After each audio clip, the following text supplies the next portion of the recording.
November 19th, 1944. Imperial Japanese Navy Technical Air Arsenal, Yokosuka. Lieutenant Commander Minoru Genda stood in the secured examination hangar, staring at an object that would confirm his darkest fears about American technological superiority. The Grumman F6F Hellcat fighter had been recovered 3 weeks earlier from shallow waters off Samar Island in the Philippines, where its pilot had ditched after taking anti-aircraft fire during the Battle of Leyte Gulf. The aircraft itself was impressive enough, massive by Japanese standards, weighing over 7 tons fully loaded compared to the Zero's 5.5 tons. The 2 to 1,000 horsepower Pratt and Whitney engine dwarfed anything in Japanese production. Armor plating behind the pilot's seat measured half an inch thick. Self-sealing fuel tanks lined the wings, but none of these features shocked Genda as much as the black metal box mounted in the Hellcat's nose, just behind the engine firewall. The SCR-535 Airborne Intercept Radar Unit sat on the examination table under bright overhead lights, its cover panels already removed by technicians. Genda had spent the previous 6 hours studying the components with growing disbelief. Miniaturized vacuum tubes smaller than anything Japanese industry produced. Precision-machined waveguides with tolerances measured in thousandths of an inch. A rotating antenna mechanism of extraordinary sophistication. And most troubling of all, a cathode ray tube display that showed returning echoes as bright points of light, allowing pilots to see enemy aircraft in complete darkness or through solid cloud cover at ranges exceeding 50 miles. For 9 months, Japanese naval aviators had reported increasingly disturbing encounters with American fighters. Zeros would approach American task forces under cover of darkness or heavy weather, conditions that should have made interception impossible. Yet, American fighters would be waiting at precise intercepts, climbing to exact altitudes, turning to perfect attack headings before visual contact. Japanese pilots attributed this to superior American training, or perhaps informants providing advance warning. Some whispered about supernatural American abilities to see in the dark. The truth was simultaneously more mundane and more terrifying than any supernatural explanation. American fighters could literally see through clouds and darkness using electromagnetic radiation invisible to human eyes. They hunted Japanese aircraft the way bats hunted insects, using reflected signals to build precise pictures of their prey's location, altitude, speed, and heading. The technological gap this represented made Genda physically ill as he contemplated its implications. If you're enjoying this deep dive into the story, hit the subscribe button and let us know in the comments from where in the world you are watching from today. Japan's radar program existed, but lagged years behind American development in every critical measure. Japanese ground-based radar could detect aircraft at perhaps 20 to 30 miles under ideal conditions. The sets were bulky, temperamental, and required extensive maintenance. Japanese engineers had attempted to miniaturize radar for airborne installation, but the resulting systems weighed over 600 pounds, were unreliable, and had effective ranges of perhaps 10 to 15 miles at best. Only a handful of prototype units existed, none in operational service. The American SCR-535 in front of Genda weighed 180 pounds, complete with power supply and display.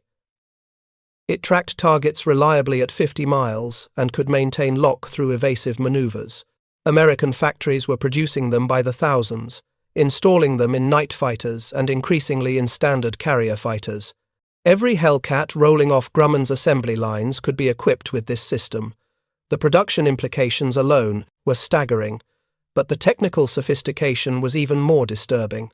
The journey to this moment of technological revelation had begun years earlier, though Japanese leadership had failed to recognize the significance. In August 1940, a British scientific mission led by Henry Tizard had travelled to the United States, carrying Britain's most closely guarded military secrets. Among these was the cavity magnetron, a revolutionary device that generated high-frequency microwave radiation with power levels previously thought impossible. The cavity magnetron allowed radar systems to operate at wavelengths measured in centimeters rather than meters. This seemingly technical detail transformed radar from a crude detection tool into a precision instrument. Shorter wavelengths meant smaller antennas that could fit in aircraft. They meant sharper resolution that could distinguish individual aircraft in formations. They meant the ability to track low-flying targets against ground clutter. They meant everything. American scientists at the Radiation Laboratory at Massachusetts Institute of Technology had taken Britain's magnetron and within 3 years developed it into production radar systems of extraordinary capability, the SCR-520 series for ground-based air defense, the SCR-584 for naval fire control, the SCR-720 for long-range air search, and critically for airborne combat, the SCR-540 and 535 series for fighter intercept. Japanese intelligence had obtained fragmentary reports about American radar development through 1942 and 43. Interrogations of captured American aircrews mentioned radar systems. Documents recovered from downed aircraft referenced electronic equipment. But Japanese technical analysts had systematically underestimated American capabilities, assuming that radar technology lagged behind German developments and that American industrial capacity focused on quantity rather than quality in electronics. This assumption, like so many Japanese assessments of American capabilities, proved catastrophically wrong. American electronics industry before the war had been the world's most advanced, producing millions of radio receivers annually and developing television technology. The infrastructure, skilled workforce, and manufacturing expertise that created consumer electronics translated directly to military applications once war production began. Lieutenant Commander Genda had graduated from the Imperial Japanese Naval Academy in 1924, 20 years earlier. His career had spanned the transformation of naval aviation from experimental curiosity to decisive strategic weapon. He had witnessed the development of the Zero fighter, flown combat missions over China, and participated in planning for the Pearl Harbor attack. His technical expertise was recognized throughout the Navy, which was why he had been assigned to examine the captured Hellcat's radar system. What he was seeing destroyed fundamental assumptions about the technological balance in the Pacific War. Japanese doctrine emphasized pilot skill, aircraft maneuverability, and aggressive tactics. The Zero's legendary performance came from accepting vulnerability in exchange for range and agility. Japanese training programs before the war had produced the world's most skilled naval aviators through brutally demanding selection and years of intensive instruction. But radar changed everything about aerial combat. An American pilot with mediocre skills but functioning radar could detect a Japanese ace in darkness or clouds, maneuver to an advantageous position, and attack before the Japanese pilot even knew an enemy was present. Superior eyesight, better reflexes, and years of training became irrelevant when the enemy could see 50 miles through solid clouds using electronic eyes. The components laid out on Genda's examination table told a story of systematic American technological superiority across multiple disciplines. The vacuum tubes used in the radar receiver were miniaturized versions far more advanced than anything Japanese electronics manufacturers produced. American tubes were mechanically robust, electrically stable, and long-lived. Japanese tubes, even the best examples, suffered from inconsistent quality, mechanical fragility, and short operational lifetimes. The magnetron that generated the radar's transmitted signal was a masterpiece of precision engineering. The copper cavities machined into its structure had to be dimensioned to tolerances of a few thousandths of an inch for proper operation. Surface finish had to be mirror smooth to minimize electrical losses. Japanese machine tools and skilled machinists could theoretically produce such components, but not at industrial scale. What American factories produced by the thousands, Japanese workshops might produce by the dozens. The waveguide components that channeled microwave energy from the magnetron to the antenna showed similar sophistication. These were essentially hollow metal tubes, but their dimensions had to be precisely controlled, and their joints had to seal perfectly to prevent signal leakage. American factories produced them by automated pressing and welding, maintaining consistency across thousands of units. Japanese production would require extensive hand-fitting by skilled technicians, limiting production rates. The antenna system mounted in the Hellcat's nose demonstrated mechanical ingenuity that impressed even Genda's experienced eye. A small parabolic reflector rotated continuously, scanning the airspace ahead of the aircraft. The rotation mechanism had to be smooth, fast, and reliable while operating in an environment of vibration, temperature extremes, and G-forces during combat maneuvering. American engineers had solved these challenges with elegant simplicity, using sealed bearings, precision gears, and robust electric motors. Most remarkable of all was the display system that allowed the pilot to interpret radar information. The cathode ray tube showed a circular sweep with the aircraft at the center. Returning echoes from targets appeared as bright spots at ranges and bearings corresponding to their actual positions. The display was intuitive enough that pilots with minimal training could interpret it effectively. Japanese radar displays, where they existed at all, used A-scope presentations that showed target range but not bearing, requiring additional equipment and training to be tactically useful. Genda called over senior technician Takeo Yamamoto, a specialist in radio equipment who had been assisting with the examination. Yamamoto was in his mid-40s, a civilian employee of the Technical Air Arsenal with over 20 years of experience in electronics. He had personally examined radio and radar equipment recovered from American aircraft throughout the war, and his technical assessments were highly respected. Yamamoto-san, we need to estimate how many of these units the Americans have produced, Genda said quietly, gesturing at the disassembled radar. Based on the manufacturing techniques you've observed, what do you assess? Yamamoto was silent for a long moment, carefully considering his answer. He picked up one of the miniature vacuum tubes, holding it up to the light and examining its construction through a magnifying lens. He studied the machined components, checking surface finishes and dimensional consistency. Finally, he set down the tube and met Genda's eyes directly. Commander, this equipment shows every sign of mass production rather than limited manufacture, Yamamoto said carefully. The components are standardized. The construction techniques emphasize assembly efficiency rather than handcrafted precision. The quality control is excellent but achieved through process control rather than individual inspection. These are the characteristics of equipment produced by the thousands, possibly tens of thousands, rather than experimental prototypes or limited series. Genda nodded slowly, having reached the same conclusion but hoping his assessment was wrong. How long would it take our facilities to produce even a single unit with equivalent performance? Yamamoto's expression darkened. Yamamoto's. Commander, with our current technology and industrial capacity, I'm not certain we could produce an equivalent unit at all.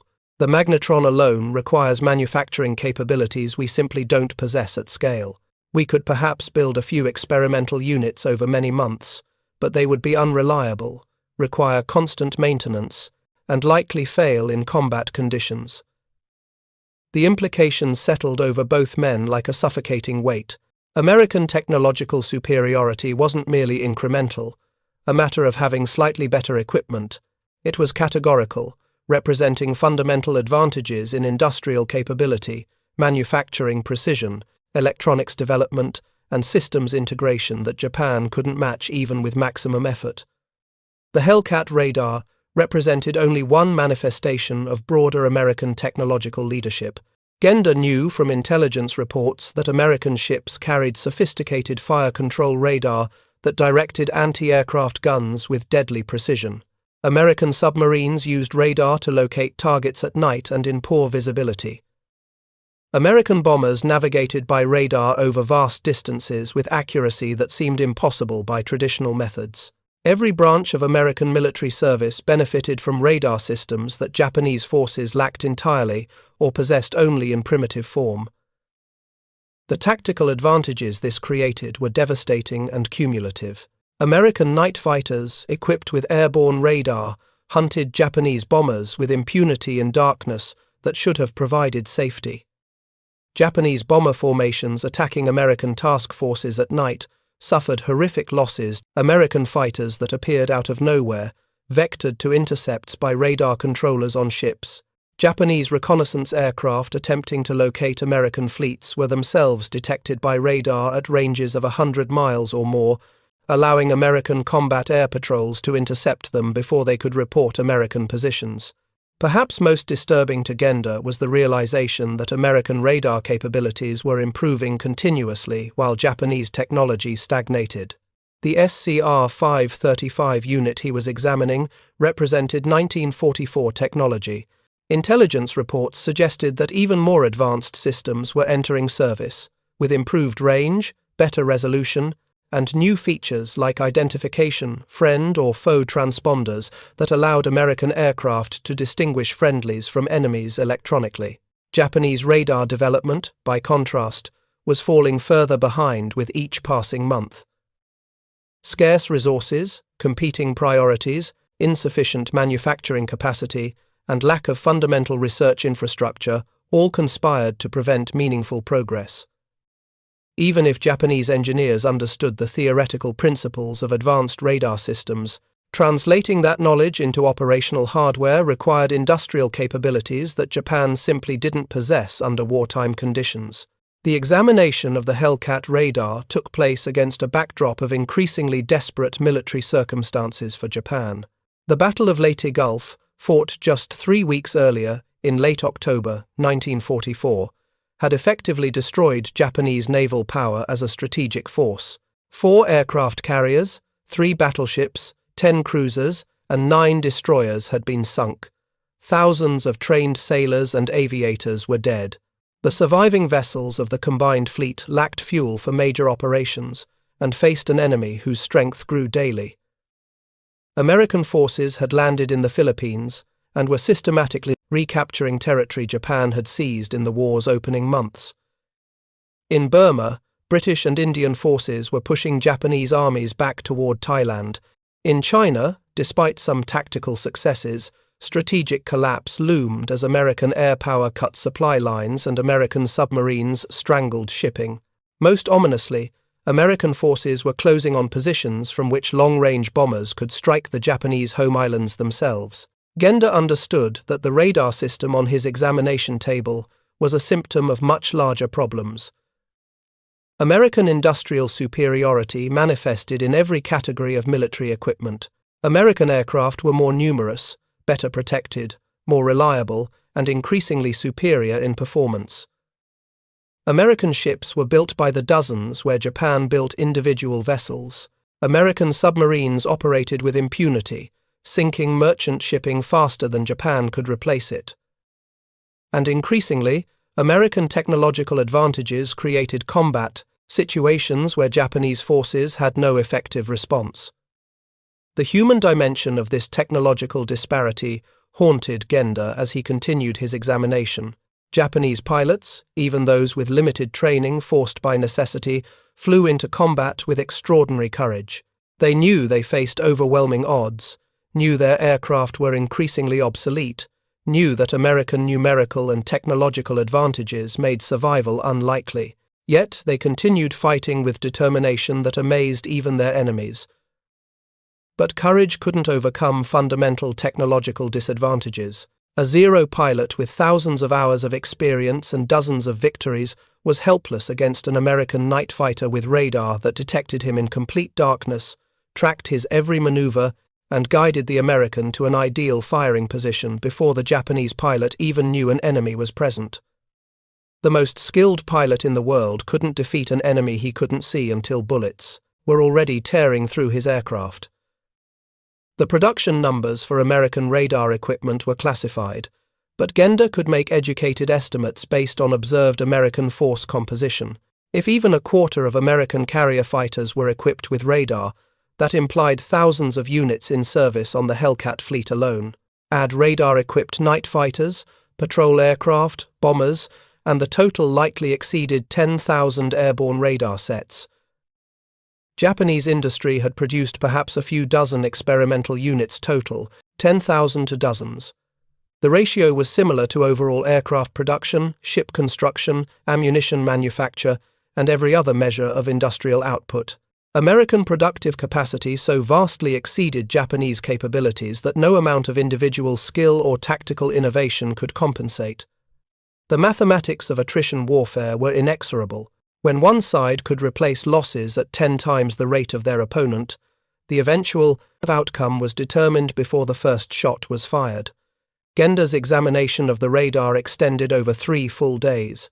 He documented every component, photographed every assembly, and dictated detailed technical notes that filled dozens of pages. Yamamoto and other technicians performed electrical tests, measuring frequencies, power outputs, and receiver sensitivities. The resulting technical report would be forwarded up the chain of command, circulated among senior officers, and ultimately filed away as intelligence that confirmed what observant commanders already knew. American technological superiority was comprehensive and insurmountable given Japan's current circumstances. On the third day of examination, Vice Admiral Jisaburo Ozawa visited the technical air arsenal to personally review the captured radar. Ozawa had commanded carrier forces at the Battle of the Philippine Sea in June, where Japanese naval aviation had been effectively destroyed in what American pilots called the Great Marianas Turkey Shoot. He understood better than most senior officers how completely the balance of power had shifted. Ozawa listened silently as Genda explained the radar's capabilities, pointing out the sophisticated components and describing the tactical advantages they provided. When the briefing concluded, Ozawa stood quietly for several minutes, studying the disassembled equipment with an expression that combined professional interest with deep sadness. "Commander Genda, you've done excellent work documenting this system," Ozawa finally said. "Your technical report will be valuable for our records and may inform future development efforts, should circumstances allow. But I want you to understand the larger context of what you've discovered here." Genda straightened to attention, sensing that Ozawa wanted to convey something beyond simple acknowledgement of technical work. "This radar system represents American industrial capability applied to a specific military problem," Ozawa continued. "But the fundamental issue isn't the radar itself. It's that American industry can identify problems, develop solutions, and implement them at scale while we struggle to maintain production of existing equipment. They innovate faster than we can respond. They produce in quantity while maintaining quality. They integrate new technology into operational service while our experimental programs languish for lack of resources." Ozawa paused, choosing his next words carefully. "I've commanded carriers in 3 major battles now. At the Philippine Sea, we launched over 400 aircraft against the American fleet. Only 35 returned. The Americans shot down the rest using radar-directed fighter intercepts and radar-controlled anti-aircraft fire. Our pilots were brave. Many were skilled. But they were fighting blind against an enemy who could see them coming from 50 miles away." The Admiral gestured at the radar components. "This explains how they did it. Understanding the mechanism doesn't change the outcome, but it does clarify what we're facing. We're not being defeated primarily by superior American courage or fighting spirit. We're being defeated by superior American technology applied through overwhelming industrial capacity. That's a different kind of defeat, requiring different conclusions." Genda remained silent, recognizing that Ozawa was articulating thoughts that many officers had privately held, but few would speak aloud. Acknowledging that technology and industry determined modern warfare, more than traditional martial virtues, contradicted decades of military doctrine emphasizing spirit and aggression. "Continue your examination and complete your report," Ozawa concluded. "But understand that what you're documenting here isn't just a captured radar system. It's evidence of why this war's outcome was probably determined long before Pearl Harbor, by industrial and technological foundations laid in peacetime that we can't match under any circumstances now." The Vice Admiral departed, leaving Genda to contemplate his words while staring at the array of American components that represented capabilities Japan could neither match nor counter effectively. The development of American airborne radar had followed a path of systematic innovation that reflected the nation's broader approach to military technology. When war began in Europe in September 1939, American military radar barely existed. A few experimental ground-based sets operated with limited capabilities, Airborne radar was a theoretical possibility under laboratory study but years from practical application. By November 1944, just 5 years later, American industry was producing sophisticated airborne radar systems by the thousands and installing them in operational aircraft across all services. This transformation required coordinated advances in multiple fields: vacuum tube miniaturization, antenna design, signal processing, display technology, power supply engineering, and manufacturing processes. No single breakthrough had enabled this achievement. Instead, it resulted from systematic application of scientific knowledge, engineering expertise, and industrial capability focused on solving defined military problems. The Radiation Laboratory at MIT, established in November 1940 specifically to develop military radar systems, employed over 4,000 scientists and engineers at peak operations. These weren't military officers conducting research as an additional duty. They were civilian professionals, recruited from universities and industries across America, many with advanced degrees in physics and electrical engineering, focused full-time on radar development and supported by essentially unlimited funding. The contrast with Japanese radar research was stark. Japan's radar programs were scattered across multiple military and civilian organizations that rarely coordinated effectively. Army and Navy maintained separate programs that duplicated efforts and competed for scarce resources. University researchers pursued theoretical studies with little connection to practical military needs. Industrial firms attempted to develop production systems without adequate government support or inter-company cooperation. Japanese researchers understood the basic physics of radar, as well as their American or British counterparts. Japanese scientific literature before the war included papers on electromagnetic radiation, microwave generation, and signal detection that demonstrated solid theoretical foundations. The gap wasn't in understanding, but in translating knowledge into operational hardware at industrial scale. Manufacturing precision components for radar systems required machine tools, skilled operators, and quality control processes that Japanese industry possessed in insufficient quantity. The miniature vacuum tubes essential for airborne radar required specialized equipment and carefully controlled production environments that few Japanese facilities provided. The high-frequency transformers, precision resistors, and reliable capacitors that filled American radar sets were manufactured to specifications that Japanese industry struggled to meet consistently. Even basic materials presented challenges. The copper required for waveguides and magnetron cavities had to be extremely pure to minimize electrical losses. Japanese copper supplies were adequate for most applications, but included impurities that degraded performance in demanding radar applications. The high-quality steel needed for precision gears and bearings became increasingly scarce as the war progressed and strategic materials grew precious. Specialized alloys for springs and contacts that American industry produced routinely were in short supply in Japan.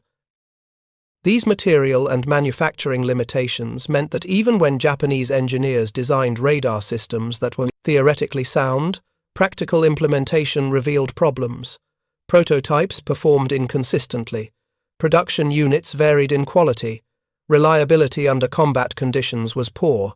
Maintenance required skilled technicians and specialized test equipment that weren't available at forward airfields. Systems that worked well in laboratory conditions failed when installed in aircraft and subjected to vibration, temperature extremes, and electrical interference from engines and weapons. The human expertise required to operate and maintain radar systems posed additional challenges. American radar operators received training lasting several months at specialized schools, with dedicated instructors and standardized curricula. They practiced on actual equipment identical to what they would use operationally. They learned troubleshooting procedures, adjustment techniques, and tactical employment through hands-on experience. Japanese radar training, where it existed at all, was minimal. Equipment was too scarce to dedicate to training purposes. Instructors were often technicians pulled from other duties with limited teaching experience. Standardized procedures barely existed because equipment varied so widely between units. Operators learned mainly through trial and error, with predictable consequences for effectiveness. If you find this story engaging, please take a moment to subscribe and enable notifications. It helps us continue producing in-depth content like this. The SCR-535 radar unit that Genda examined represented mature technology, the product of 3 years of operational experience and continuous refinement. Earlier American airborne radar systems had been larger, heavier, less reliable, and more difficult to operate. The first operational sets required dedicated radar operators separate from the pilot. They were temperamental, prone to failures, and difficult to maintain in field conditions. But American engineers systematically addressed each problem through iterative design improvements. Components that failed frequently were redesigned with better materials or more robust construction. Controls that confused operators were simplified. Displays that were difficult to interpret under combat conditions were revised based on pilot feedback. Manufacturing processes were refined to improve quality and reduce costs. Each production batch incorporated lessons from previous versions. This continuous improvement process reflected broader American industrial culture that emphasized practical problem-solving and systematic optimization. American engineers weren't necessarily more brilliant than their Japanese counterparts, but they worked within an industrial system that supported rapid iteration, encouraged experimentation, and provided resources for implementing improvements at scale. Japanese development programs, by contrast, often produced a design, built small numbers for evaluation, and then struggled to implement improvements due to resource constraints or organizational barriers. The gap between prototype and production was often measured in years rather than months. Feedback from operational users rarely influenced design modifications quickly enough to matter. The result was equipment that was obsolete by the time it reached service, or that continued in production with known deficiencies, because no resources existed for improvements. Genda's technical report on the Hellcat radar ran to 47 pages of detailed analysis, complete with photographs, circuit diagrams traced from observation, and performance estimates. He concluded with a section discussing implications for Japanese tactics and future development that was remarkable for its frank assessment of Japan's technological position. The radar system examined represents capabilities that Japanese electronics industry cannot currently match, Genda wrote. While theoretical understanding of operating principles exists among Japanese researchers, practical implementation at the level of performance and reliability demonstrated by American equipment would require fundamental improvements in manufacturing precision, materials, quality, and production scale that cannot be achieved under present circumstances. He continued with equally blunt tactical assessment. American airborne radar provides decisive advantages in night and poor weather operations. Japanese aircraft operating in these conditions must assume they are detected and tracked by American forces at ranges exceeding 50 miles. American fighters will be vectored to intercepts with precision, arriving at advantageous positions before Japanese pilots detect their presence. Conventional evasion tactics are ineffective against radar-directed intercepts. The report was forwarded through channels to Naval General Staff, where it joined growing stacks of technical intelligence that painted an increasingly desperate picture of Japan's military situation. Senior officers read such reports with varying reactions. Some took them as confirmation of what combat experience had already taught, that American technological and industrial superiority made conventional victory impossible. Others dismissed them as defeatist or exaggerated, clinging to hopes that spirit and determination could still prevail. Admiral Soemu Toyoda, commander of the Combined Fleet, read Genda's radar report in December 1944. His forces had just suffered catastrophic defeat at Leyte Gulf. His remaining carriers lacked trained pilots and adequate fuel for operations. American submarines had reduced Japanese merchant shipping to levels that threatened economic collapse. American long-range bombers were preparing to begin systematic bombardment of Japanese cities and industries from bases in the Marianas. Toyoda understood that conventional military operations could no longer alter the war's trajectory. The resources didn't exist for major fleet actions. Trained pilots were too scarce to risk in battles that would inevitably end in defeat. Fuel supplies couldn't support sustained operations by surviving surface forces, yet surrender was politically impossible and personally unthinkable for officers schooled in Bushido traditions that emphasized death before dishonor. The only remaining option was extracting maximum cost from American advances through tactics that accepted Japanese losses as inevitable while inflicting casualties that might influence American political will. This logic led directly to systematic employment of kamikaze tactics, using aircraft as guided missiles piloted by volunteers who would deliberately crash into American ships, accepting certain death to damage or sink their targets. The kamikaze campaign that intensified through 1945 represented the ultimate bankruptcy of conventional Japanese military strategy, but it also reflected grim rationality given the circumstances. If Japanese aircraft couldn't survive long enough to attack through conventional methods due to American radar, fighters, and anti-aircraft systems, then perhaps aircraft deliberately sacrificing themselves could reach targets before being destroyed. If trained pilots were too scarce to waste on missions with low survival probability, then perhaps minimally trained pilots on one-way missions could still be tactically effective. Genda wasn't directly involved in kamikaze operations planning, but the radar examination had contributed to understanding why such desperate measures seemed necessary. When enemy fighters could detect your aircraft from 50 miles away, track your every maneuver, and arrive at ideal attack positions with precision, conventional strike missions became suicidal regardless of pilot skill. At least kamikaze tactics accepted the inevitable and attempted to derive some military value from unavoidable losses.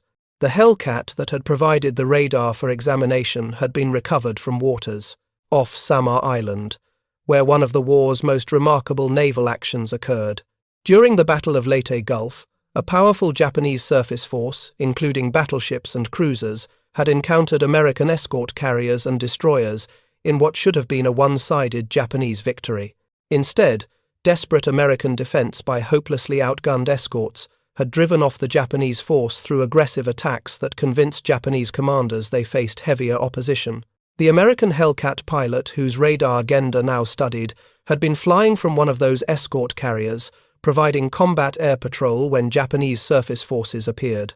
The pilot had engaged Japanese aircraft despite overwhelming numbers, helping protect the vulnerable carriers below. The aircraft had been damaged by anti-aircraft fire from Japanese ships, forcing the pilot to ditch in the ocean near the carrier he was defending. The pilot had been recovered by American search and rescue, but his aircraft sank in shallow water, where it was later discovered by Filipino fishermen and eventually recovered by Japanese forces desperate for technical intelligence. The pilot who had flown that Hellcat was Lieutenant Junior Grade Robert Anderson, a 23-year-old from Iowa who had graduated from flight training just 8 months earlier. His radar had been instrumental in several successful night intercepts during the weeks leading up to Leyte Gulf. In one engagement on October 15, 1944, Anderson had used his SCR-535 to detect a formation of Japanese bombers approaching his task force at night in heavy overcast conditions. The radar showed 9 distinct contacts at 42 miles range, altitude approximately 8,000 feet, heading directly toward the American carriers. Anderson's fighter director officer vectored him to an intercept course, guiding him by radio while Anderson monitored the closing geometry on his radar scope.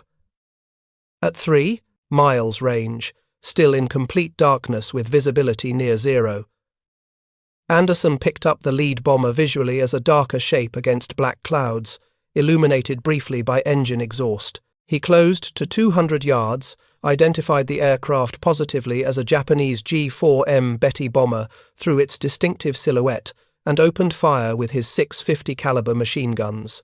The bomber exploded in a fireball that briefly illuminated the other aircraft in the formation.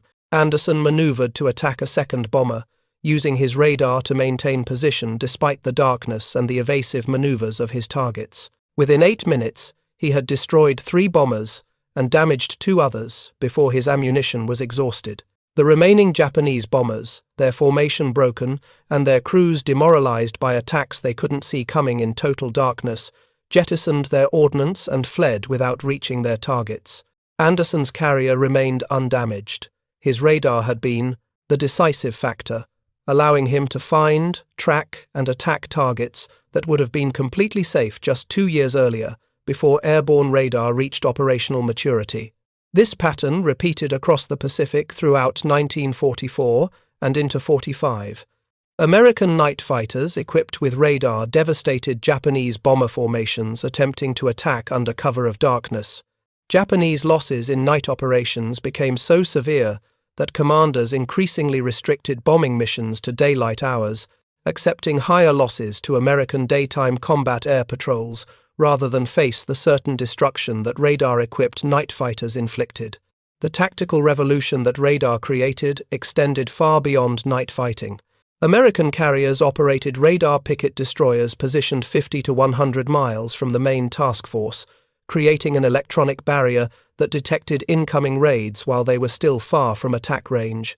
Fighter directors, and on these ships and on the carriers themselves, used radar information to vector combat air patrols to optimal intercept positions, ensuring that Japanese strike aircraft faced American fighters at maximum disadvantage.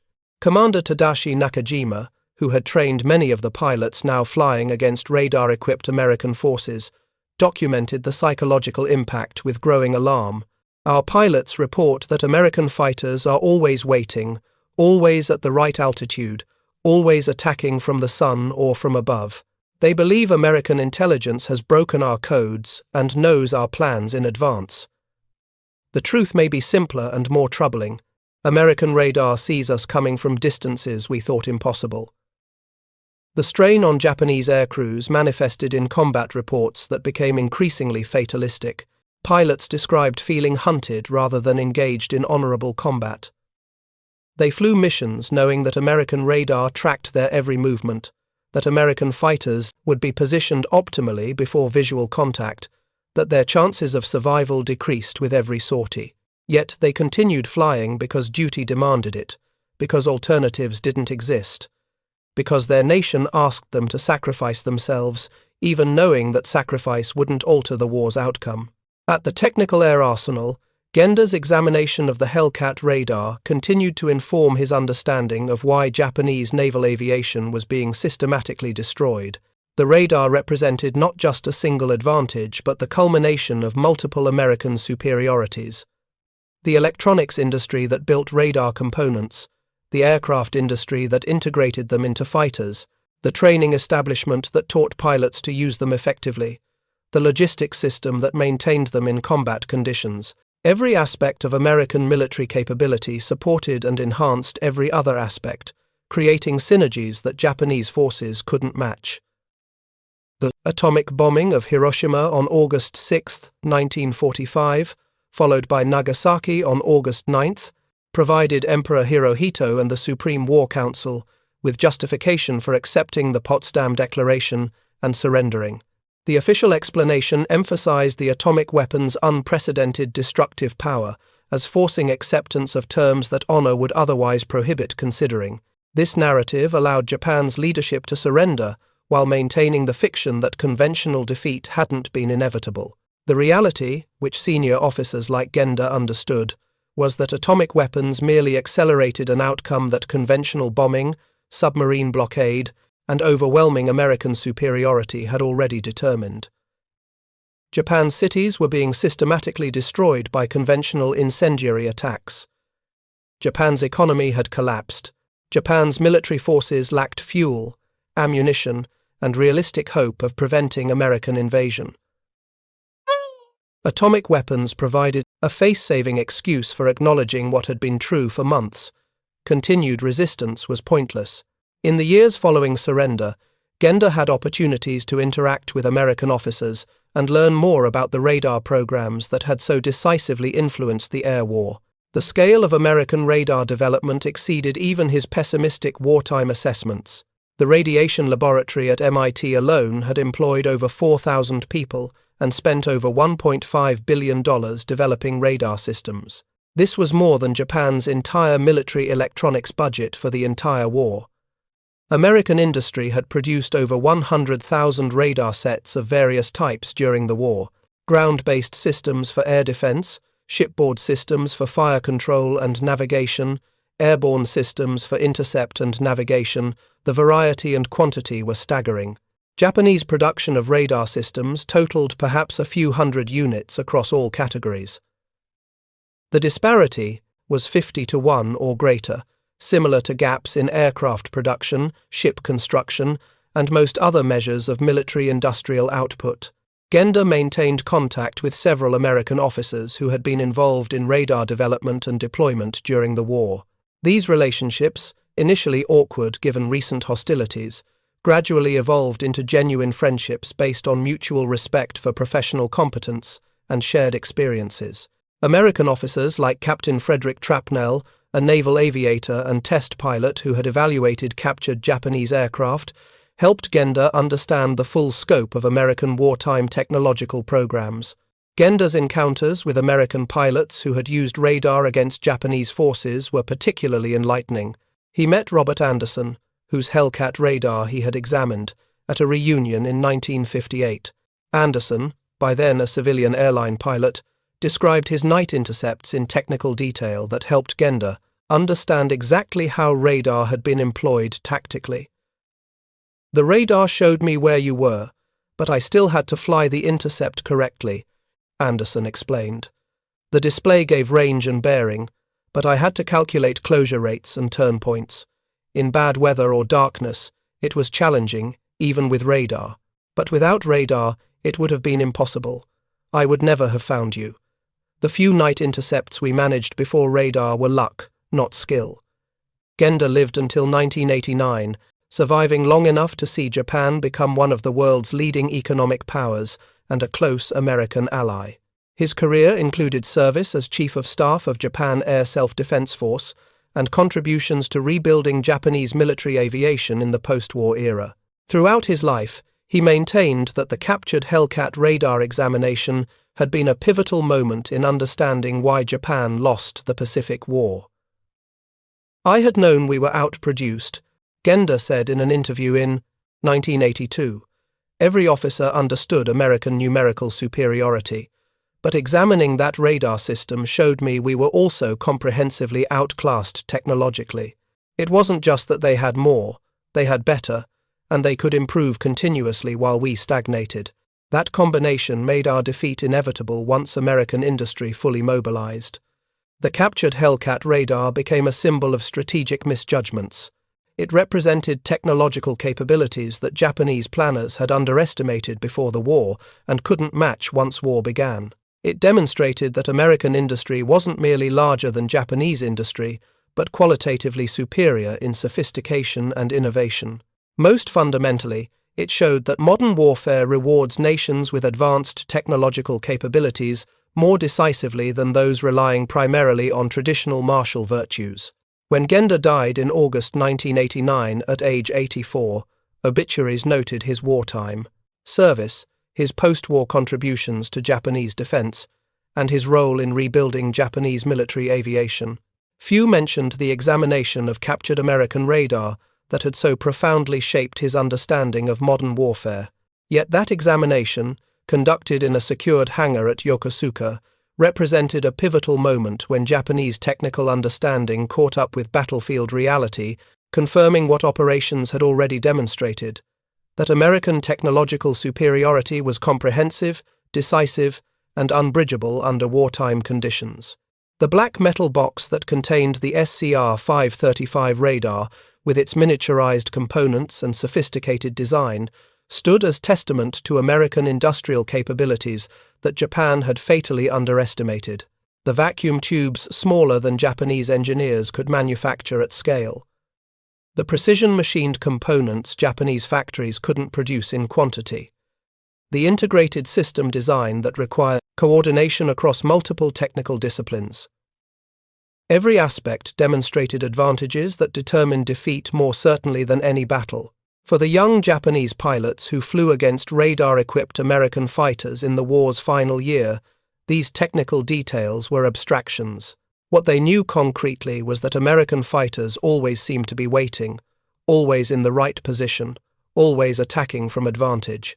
They died not knowing exactly how American technology had doomed them, knowing only that they faced enemies who could see them coming from impossibly far away through darkness and clouds.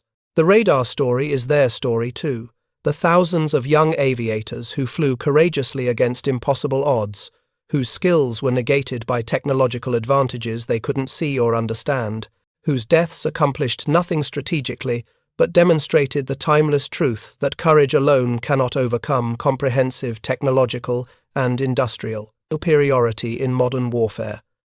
Thank you for watching. For more detailed historical breakdowns, check out the other videos on your screen now, and don't forget to subscribe.